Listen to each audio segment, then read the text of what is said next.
everybody. So, just to kind of recap, we've come to Jesus, so we know Jesus is God. We're coming to Him, we're saying, God, I'm weary and burdened, okay? So what's next?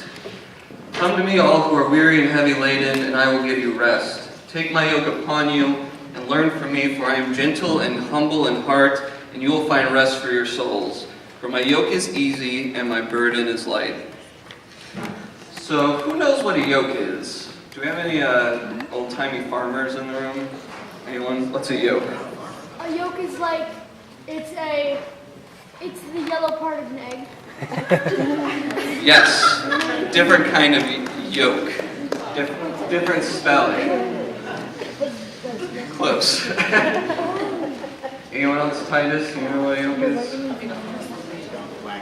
Yeah, something to do with the wagon. So a yoke is a harness that looks an awful lot like a cross yoke, really. You have two animals, like some oxen or a donkey, and they're hooked up by a strap around their neck, and they carry either a wagon or a plow or something. It's some sort of instrument that helps you do work. So, Jesus is saying here, take on my yoke, and I'm going to give you rest. That makes absolutely no sense. He's saying, start working, and you're going to have rest. Normally when we think of rest, we think of not doing anything. That's how I view rest. I like to watch Netflix and lay on the couch. That's rest to me. It's not going out and working. But I think we need to look at kind of the history behind the word too, because a yoke is also, it means a form of oppression, which is kind of crazy. Typically that's what it means. When it's used in the Bible and saying that certain people had a yoke, the Israelites were carrying this yoke, that they were burdened, that they were under a foreign rule, and they were just being broken down and beaten. And Jesus is saying, take my yoke. Take my form of oppression? I don't think that's what he's going for. But it's clear that there is a cost. There is something that we need to do if we want to have that rest. We do have to give something up. And if you look at Matthew 16, verse 24, Jesus says something awfully similar to this. He says, if anyone wishes to come after me, he must deny himself and take up his cross and follow me. For whoever wishes to save his life will lose it, but whoever loses his life for my sake will find it.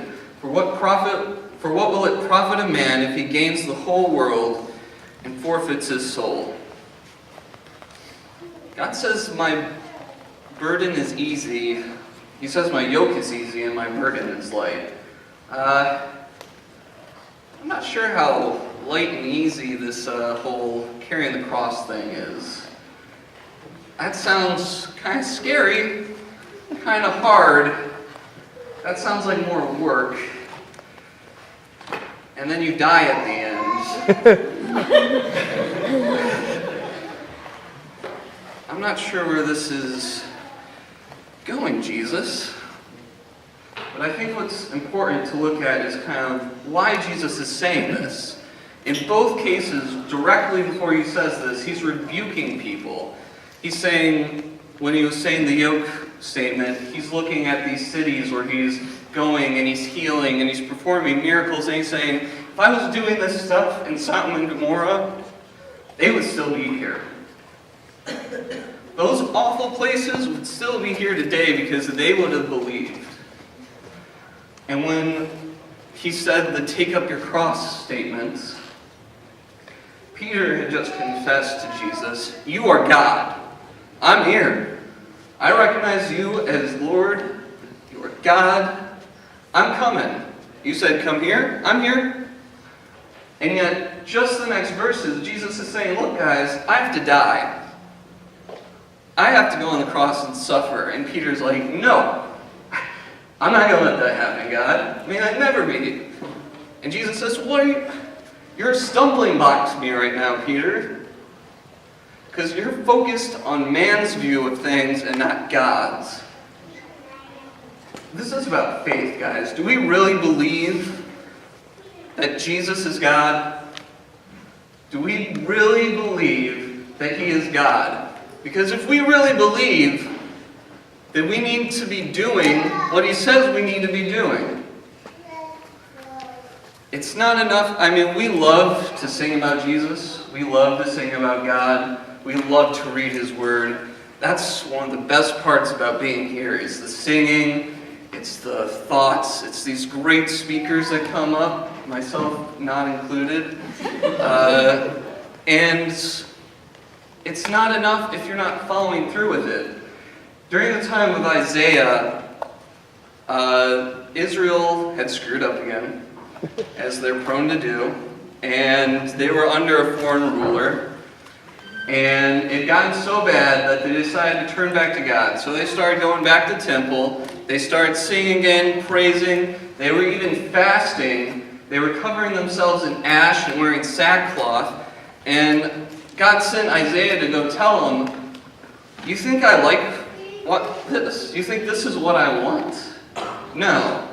He says in Isaiah 58, starting at verse 6, is this not the fast which I choose? To loosen the bonds of wickedness, to undo the bands of the yoke, and to let the oppressed go free, and break every yoke.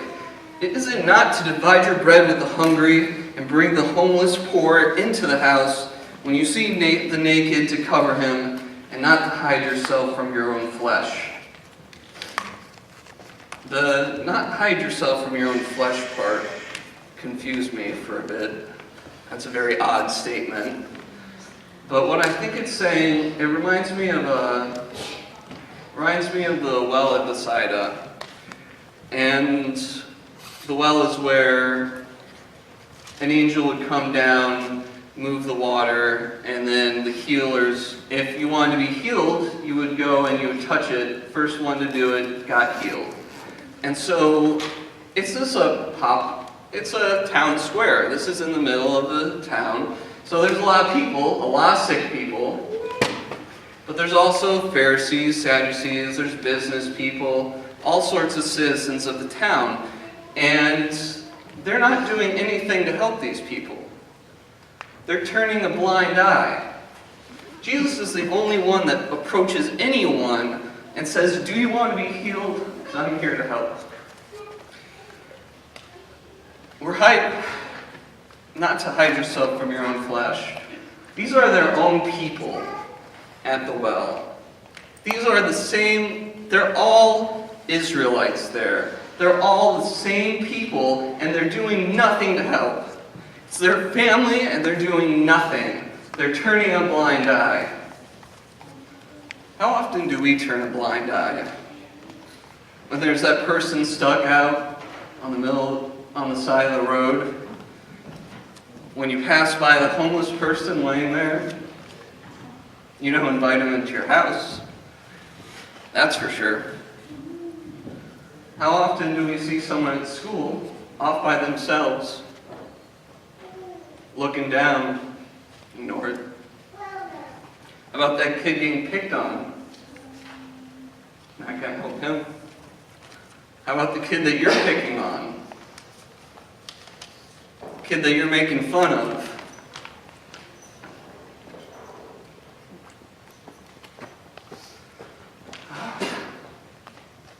How about the kid that's making fun of you, that you can't say, how to say this? It's so easy, when someone makes fun of you, someone calls you a doo-doo head, to say, no, I'm not a doo-doo head, you're a doo-doo head. It's so easy. I mean, Jesus says turn the other cheek. If someone hits you, let them hit you again. We won't even let someone call us a name and get away with it. We're all over them. Call me a doo-doo head. Call you a doo-doo head. It's a lot easier to say, this is my hurt, feel my hurt, than to say, feel my love. You hurt me, feel my hurt back. That's the initial response. We all do that. But what we need to do is say, feel my love. It doesn't matter if you hurt me. This is the love I have for you. Jesus says, if you're going to do that, if you're going to feed the sick, if you're going to help the afflicted, heal the sick, feed the hungry. If you're going to help the afflicted, this is what he says, continuing from verse 8.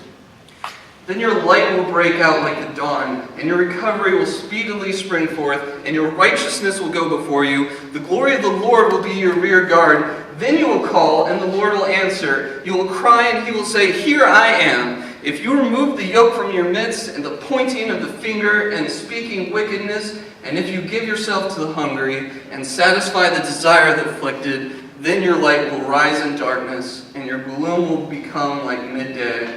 And the Lord will continually guide you, and satisfy your desire in scorched places, and give strength to your bones, and you'll be like a watered garden, and like a spring of water, of whose waters do not fail. Talk about an oasis.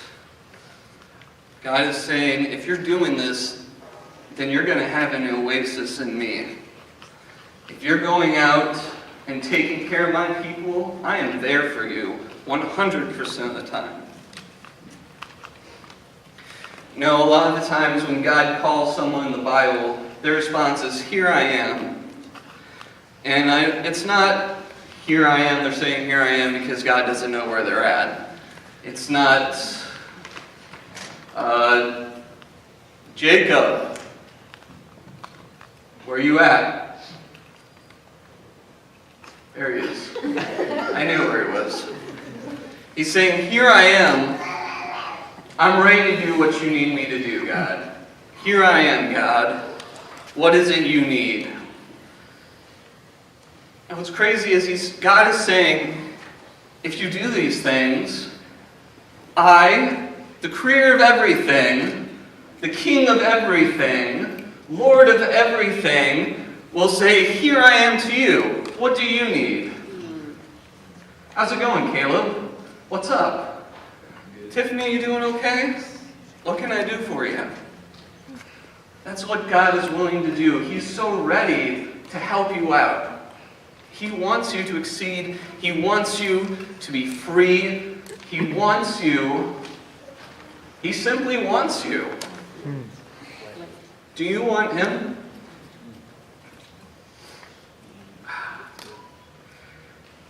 If you want to give up your own life, if you want your own life, you have to give it up. You must love outside of yourself. You can't be focused all the time on simply what's going to do good for me. You can't be worried about where's my next meal going to be at, and not worried about what your friend's up to. You can't be focused on these material things in this world that are going to get you nowhere. Because you know what God said? I'm going to take care of that part. You don't have to worry about that part. You need to be focused on the path I've set. You need to be following righteousness. He wants us to be righteous as He is righteous. And that is a high calling. Because we are very good at not doing that. I know I am. We need to give a helping hand. And, you know, God He's asking a lot of us. When He says give up your life, He's not saying go die somewhere for me. What God is asking is not, I want you to go cut yourself on my altar, okay? He's not wanting you to be His stepping stool. He's not hitching, oh, here's my yoke. All right, we got this all set up. I'm going to ride in the back. God is saying, I'm a co-worker in this with you. Paul says in Corinthians, God is your co-worker. We're co-workers with God. Do you guys get that? It's crazy.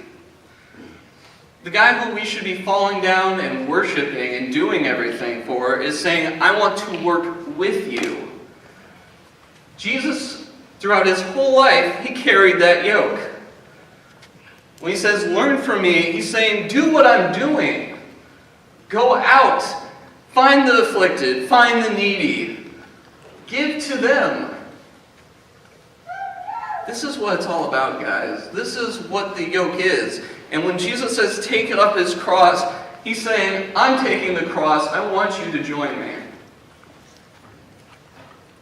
He's not asking anything of you that he's not willing to do himself and has done himself. It's tough. I know it's tough. It's a scary thing to give up control, to not always be going after what you want. But it's worth it. You know, it's not going to be a life without suffering just because you found Jesus. Just because you found Jesus, not everything is always going to be okay in this world. But you know what? It really is.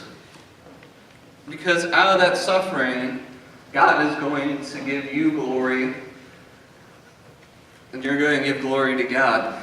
Paul, the Apostle Paul, went through a lot in his life. He was shipwrecked, he was starving, he was stoned several times. Not smoking, he was literally, they took stones and they crushed him to death. And then when they were like, oh, he's dead, and walked away, he got up and was like, nope, time to keep going. He lived a life of suffering, of bondage and trials, and he loved every single moment of it. He was in front of kings in chains, bound together, and he said, I wish everyone was like me, except for these chains. That we could do it without, because you know what? Jesus and his kingdom are worth it. Let me tell you right now, there's nothing in the world more worthy than Jesus and his kingdom. You can try and find happiness and joy and peace and other things. Those things that we were talking about earlier. You can try and find it in money. You can try and find it in sex. You can try and find it in drugs and alcohol. You can try and find it by putting others down to your level, by gossiping, by lying, by getting what you want. None of that is going to bring you peace. None of that is going to bring you happiness, joy. None of that is going to give you rest for your soul. That's just going to burden you. It's going to weigh you down in guilt and shame. It's going to numb you to the point where you don't even recognize what is right. And it's going to kill you. If you keep going down that path, it's going to kill you. Not just this life, but eternity. I know some of you might not be there yet. Some of you might not realize you're there. And some of you might be deep in something. You gotta give it up. You gotta give it to Jesus. You gotta say, Jesus died while I was a sinner, and now I don't have to worry about that anymore. Amen. I'm not that person anymore.